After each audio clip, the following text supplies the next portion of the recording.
May nagpagawa nga pala dito sa shop namin sa Bigay Garage. Mio M3 na change all, palit sigunyal and palit black set, 59 all stock. Dinala nga to dito sa shop dahil nga maingay na yung makina ng motor. Sigunyal pala yung dahilan kung bakit maingay yung makina. Sira na yung pin bearing. Pati piston at block papalitan na rin. May mga tama na din kasi. Sayang naman yung pagbiyak kung hindi pa mapapalitan. Pinalitan na ng bagong pin bearing at side bearing yung sigunyal. Nakabili na rin ng bagong block set. Ang gamit namin yung block set dito is MTRT na chrome bore. 59mm yung size. Pero hindi siya plug and play sa motor na to. Dahil yung makina ng M3 na to is naka-modified na cams. 6.0 yung lift. Kaya yung piston need ipa-valve packet. 500 pesos lang naman yung pa-valve packet. Tinabasan ko nga din pala yung piston sleeve gamit yung grinder. May posible kasi siyang tamaan na parts ng makina kaya tinabasan ko na. Bago ko nga isalpak yung piston, nilagyan ko muna ng grasa yung mga piston ring kasi magsusukat tayo ng kompresyon ng motor. Sasalpak natin yung piston at kukunin natin yung pinaka TDC. Syempre gagamit tayo ng degree wheel para makuha natin yung TDC, para makuha din natin yung eksaktong kompresyon ng motor. After ko nga ma-TDC, sasalpak ko naman yung head niya. Stock head lang na nakaport at nakakams na 6.0 from Yola. Gumagamit din po kami ng torque wrench pang higpit ng mga stud bolts. Nadala na kasi ako dati nung wala pa akong torque wrench. Nung hinigpitan ko yung stud bolts ng motor ko, nasobrahan. Ayun, naputol.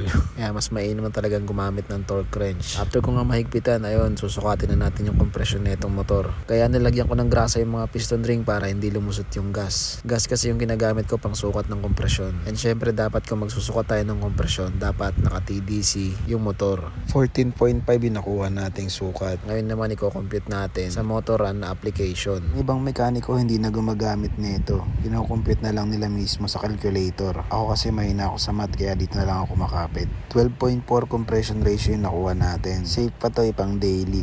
Dito pala ako nagulat sa throttle body niya. Sobrang dumi. Pwede ka na magtanim ng sibuyas. Sabi niya rin kasi maluwag yung hose ng airbox niya kaya siguro nagkaganyan. Binungkal ko muna yung mga dumi tapos nilinisan. Tapos ayun, sasalpak na lang natin. Pero biniyak ulit yung makina nun kasi nilinisan ko yung mga piston ring, tinanggal ko yung mga grasa. After namin masalpak lahat ngayon, i-test pair na lang natin. Let's go. So guys, nasalpak na namin yung TRT na black set, tapos yung head niya naka-port lang.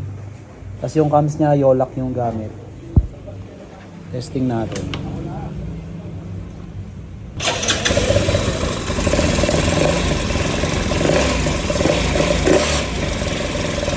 Yung maingay, yun lang yun.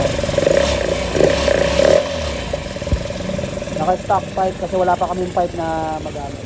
Stock pipe nga muna yung ginamit namin pang start lang ng motor. Kasi yung gagamitin niyang pipe pinapagawa pa, pinapare-elbow pa. And then nakahiram naman siya ng pipe na JBT, so yun muna yung ginamit namin pang alis lang. Sa mga nagtatanong din kung paano tumaas yung ground clearance na itong Mio M3, ang ginamit lang po dito is yung suspension na adjustable from TRC. Yung suspension kasi ng TRC, adjustable height. Kaya tumaas yung ground clearance. Pwede na siya pang racing. At kaya itong minor na itong M3.